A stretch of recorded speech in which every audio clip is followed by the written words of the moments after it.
मते चाष शिखेबे मो 14 पुरुष चाष करी हालिया एमाने मते शिखेबे मो को फसल चाष करी आ को फसल चाष करी थोड़े गाँ लोक गुरा को भी सरकारी बाबू कथार मझी जाए मो विरुद्ध में कहते तमें कड़े रासायनिक सार व्यवहार कर अरे मो इच्छा मो मन तमें कहला को किए मालती मो पे पानी गिलास जल्दी आस मालती अरे मालती कोन मरी गलो ना कम जल्दी पार बस ए काई दिलो तो कहला हां काई दिलो तो धर पानी मालती से एग्रीकल्चर डिपार्टमेंट जो सारा आसना आम गाँव जिते सब चाषी भाई अच्छा एकत्रित कर मुंड भ्रष्ट कर सारे कौन है हाँ आउ से कहते श्री अन्न फसल करने कि अन्न श्री अन्न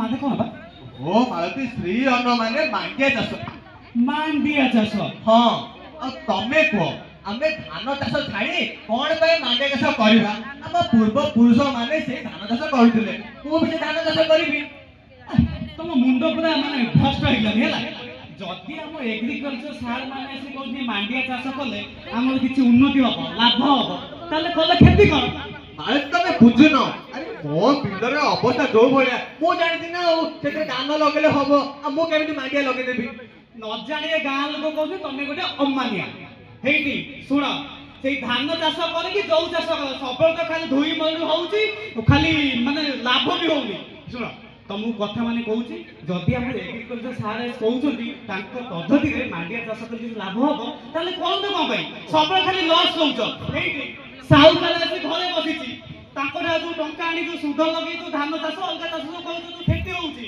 से माने आसी कहउछ 2 मास परे जदि हम तांको सुध मूल्य न दबा ताले हम घर दियो सब देबे तमे जमारू व्यस्त होनी एई वर्ष मो धान एमिति फसल हबो सबु धान बिकी मो कर्ज सुझिबी आ मो झीर बागर धूमधाम करी पूरा गाँ देखिबो हां तमे एमिति 5 वर्ष हला कहउछ एई वर्ष भल धान हबो भल फसल हबो कर्ज सुझिबी झीर बागर करबी हेइटी तम झील परासी माने बयस आइलान लोक माने टाइट टाइप रा कहलेनी सुन मु आ तम कथा किछि सुनिबिनी तुमको भल रे कहि दउची एग्रीकल्चर सार कथा अनुसार मांडिया चाष कर आ जति तमे ताको कथा न सुनिबो मु मारती तो मारो पिक्का ही जिबी भगवान तेरे गाँ लोक माने मो विरुद्ध रे चिड़ाइलानी मु घरे आसी मो स्त्री को दुख कथा सुनाइली मो स्त्री मो विरुद्ध रे चिड़ाउची हौ देखिबा समस्त मिसिकी मते केमिति परिवर्तन करबा भजुकी नाम नाम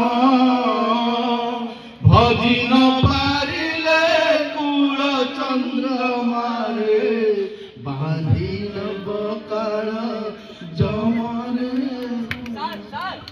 सर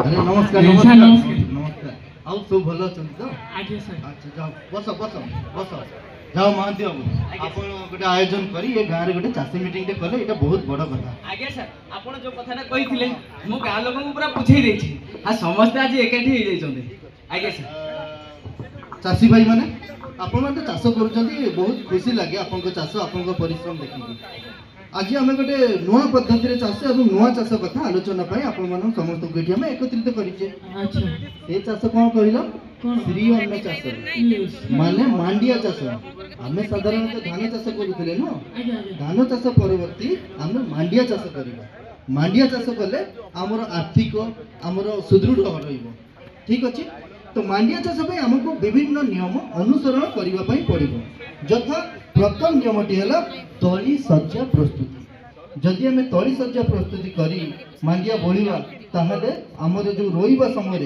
तली रोपण पई मार्कर द्वारा ताकू धारी निर्धारित करिबा धारी निर्धारित करि सारिला परे उचित दूरता रे आमे तली रोपण करिबा कौन पाई आमे उचित दूरता रे तली रोपण करिबा कहलो जदि आमे गोटिए गछरु आउ गोटिए गछकु दूरता समान रखिबा ताहले से गछ ऑक्सीजन पाइबो अम्लजान पाइबो से गछ हृष्टपुष्ट हबो से गछ ठीक से बढ़ी पारिबो जहा फल रे हमकु से बेसी अमल दबो एवं आमर चाषर मान वृद्धि हबो बुझी पारिलो तापर रही गछ लगे सारा पर साधारणतः बिलरे छोट छोट घास सब देखा दिए से घास को आम कौन करूँ मूल्य मजूरी लगे ना निजे घास को एमती हाथ उपाड़ी दौर जहाँफल घास सीना उपाड़ी आसा चेर माटी को जाबुड़ी धरुची एवं आमे जो मुख्य गछ लगेचे ताकू बढ़ेबारे बाधा प्राप्त करुची सेतिबाई आमको सरकार तरफ मिलथिबा जो साइकेल उइट्र रही ता द्वारा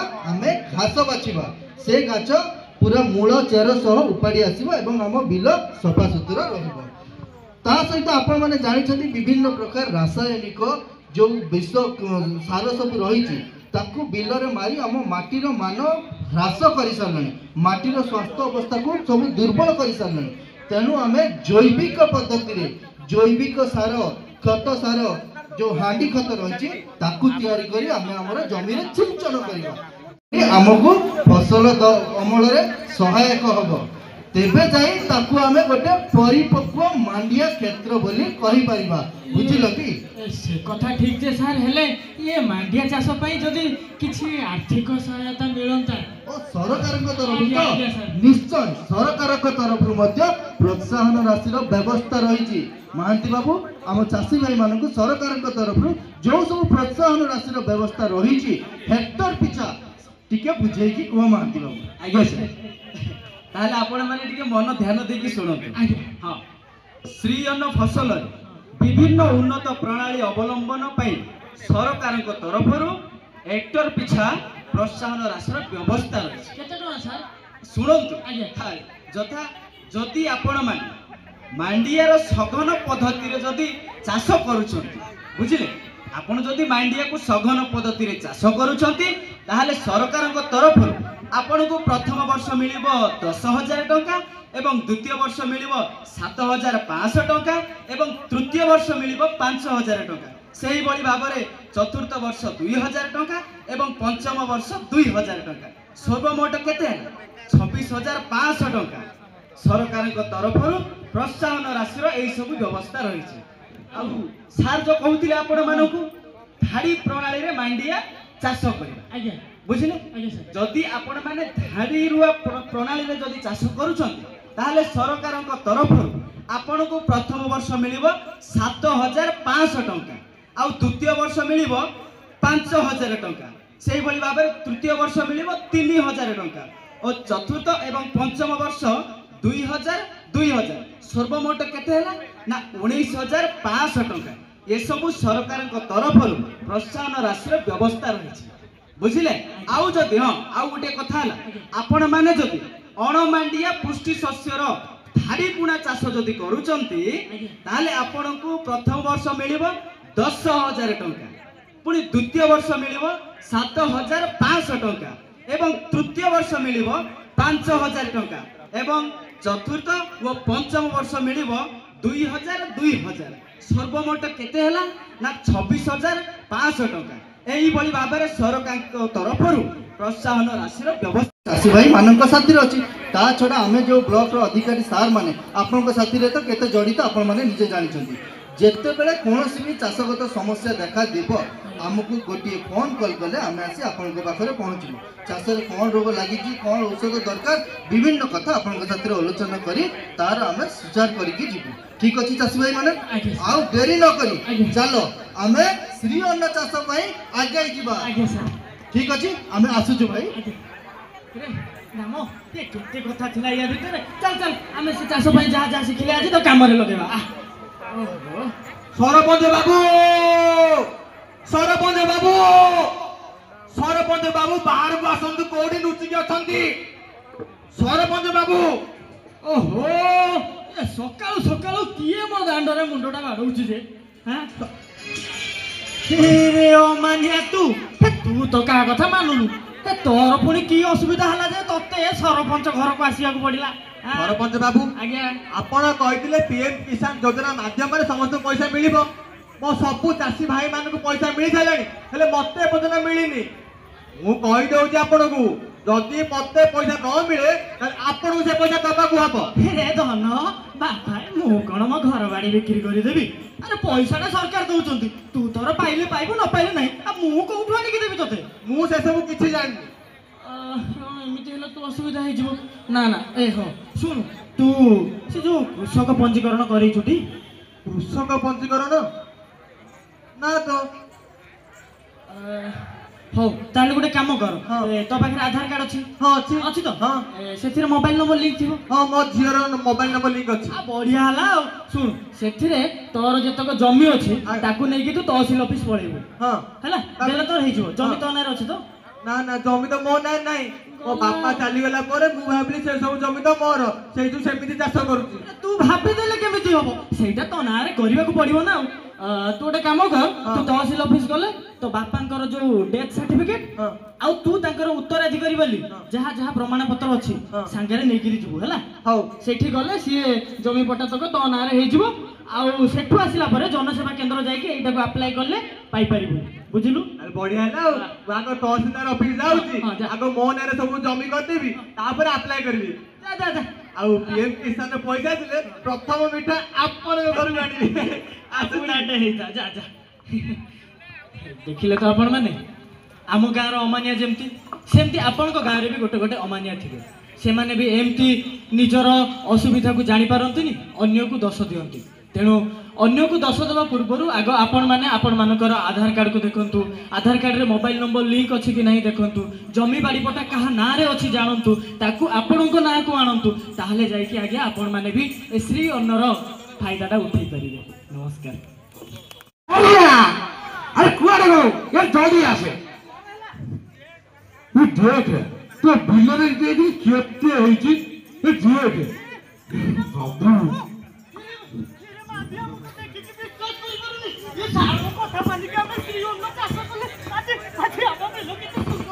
আরে সেটিকে মোড়ে টিকে দেখে ମୋ ବଢିଆ ପଡିଥିଲା ବିଲ ଏଠି ତ ସବୁ ଆଉ ସାର୍ ଦେଖନ୍ତୁ ଆପଣଙ୍କ ଦୟାରୁ ମୋ ବିଲ ସବୁଜ ପୁରା କେତେ କେତେ ତୁ ବିକିବି।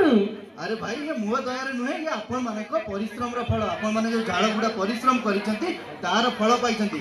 ଆଉ ସବୁଠୁ ବଡ଼ କଥା ହେଲା, ଶ୍ରୀ ଅନ୍ନ ଯୋଉ ପ୍ରଣାଳୀରେ କରିବା ଦରକାର ଆପଣମାନେ ଠିକ ସେଇ ପ୍ରଣାଳୀରେ କରିଥିବାରୁ ଆଜି ଆପଣଙ୍କ ବିଲରେ ସୁନା ପଡ଼ିଛି। ଦେଖିଲେ ତ?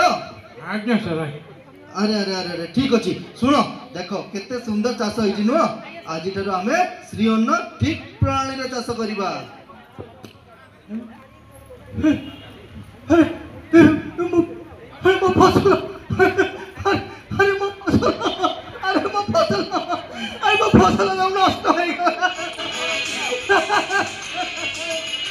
ଫସଲ ସବୁ ନଷ୍ଟ ହେଇଗଲା।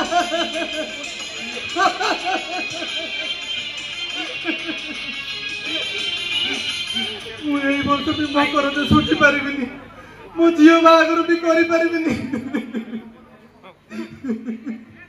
ନାଇଁ ମୁଁ ଯାଉଛି, ପ୍ରଥମେ ମୁଁ ମାଳତୀକୁ ସବୁ କଥା ଜଣେଇବି। ହଁ ମାଳତୀକୁ ସବୁ କଥା ଜଣେଇବି। ମାଳତୀ ମାଳତୀ ସାରେ ଏ ଆରପଟ ସାହିରେ କେମିତି ଆପଣଙ୍କ କଥା ମାନିକି ମାଣ୍ଡିଆ ଚାଷ କରିଥିଲେ କେତେ ସୁନ୍ଦର ହେଇଛି। ଆସନ୍ତୁ ଦେଖିବା। ଚାଲ ଚାଲ ଦେଖିଲେ ଏଇପଟେ ଏଇପଟେ ଆସନ୍ତୁ। ମାଳତୀ ମାଳତୀ ମାଳତୀ କୋଉଠି ଅଛ? ମାଳତୀ ମାଳତୀ ଆରେ କଣ ହେଲା? ମାଳତୀ ଇଏ ଦେଖ ଆମ ଫସଲ ନଷ୍ଟ ହେଇଯାଇଛି। କାନ୍ଦନି, ତମକୁ ବାରମ୍ବାର ବୁଝେଇଛି ତମେ ମୋ ଏଗ୍ରିକଲଚର ସାରଙ୍କ କଥାରେ ପଡ଼ି ତମେ ମାଣ୍ଡିଆ ଚାଷ କର। ତମେ ତାଙ୍କ କଥା ବି ଚାଷ କଲନି, ସବୁବେଳେ ଅମାନ୍ୟ ହେଲ। ଆଜି ଦେଖ ଆମ ସାଇ ଭାଇଙ୍କ ବିଲକୁ ଦେଖ କେମିତି ମାଣ୍ଡିଆ କେମିତି ସୁନା ଭଳିଛି। ହେଲେ ଆମ ବିଲ ବର୍ବାଦ, ଆମେ ବର୍ବାଦ ହେଇଗଲେ। ତମେ ଜାଣିଛ କାଲି ସାହୁକାର ଆସିଥିଲା, କହିଲା ଏଇ ମାସରେ ଯଦି ନା ଟଙ୍କା ସୁଧ କିଛି ନ ଦିଆଯାଏ ଆମ ଜମି ବାଡ଼ି ସବୁ ବନ୍ଧକ ରଖିବ। ଆଉ ଆମ ଝିଅ କଥା ପ୍ରତି ଭାବୁଛ? ତମେ ଜମାରୁ ବି ବ୍ୟସ୍ତ ହୁଅନି ମାଳତୀ, ମୁଁ ଏଥର ତମ କଥା ହିଁ ଶୁଣିବି। ଆଉ ମତେ ଗୋଟେ ବର୍ଷ ଦିଅ, ଗୋଟେ ବର୍ଷ ଭିତରେ ମୁଁ ମାଣ୍ଡିଆ ଚାଷ କରିକି ଆମ ସବୁ କରଜ ଶୁଝିଦେବି। ଆଉ ଆମ ଝିଅର ବାହାଘର ଏକଦମ ଧୁମଧାମରେ କରିବି। ହେଲେ ଆର ସାହିରେ ସାର୍ ଅଛନ୍ତି, ଚାଲ ତାଙ୍କୁ ଯାଇ ପଚାରି ବୁଝିବା ମାଣ୍ଡିଆ ଚାଷ କିପରି କରିବା। ଆସ ଚାଲ ଚାଲ। ଶ୍ରୀ ଅନ୍ନ କେମିତି ସଫଳ ରୂପ ଆଜି ଚାଷ ହେଲା? ଆରେ ଆରେ ଅମାନ୍ୟ କଣ ହେଇଛି କଣ ହେଇଛି? ମୋର ଭୁଲ କରିଛି ମୁଁ। ଅମାନ୍ୟ ଉଠ କ୍ଷମା କରନ୍ତୁ। କିଛି କ୍ଷମା ନାହିଁ। ଶୁଣ, ମୁଁ ଜାଣିଛି ତମ ବିଷୟରେ ସବୁ କଥା ଶୁଣିଛି। ଏ ବର୍ଷ ତମେ ଶ୍ରୀ ଅନ୍ନ ଚାଷ କରିବ, ମାନେ ମାଣ୍ଡିଆ ଚାଷ କରିବ, ଠିକ ଅଛି? ଆମ ସରକାରଙ୍କର ଯୋଉ ପଦ୍ଧତି ରହିଛି ସେଇ ପଦ୍ଧତିରେ ଚାଷ କଲେ ଆମ ଗାଁ ସାଇ ଭାଇ ଯେମିତି ଆନନ୍ଦରେ ଉତ୍ସାହିତ ହଉଛନ୍ତି ଆପଣ ବି ହେବେ।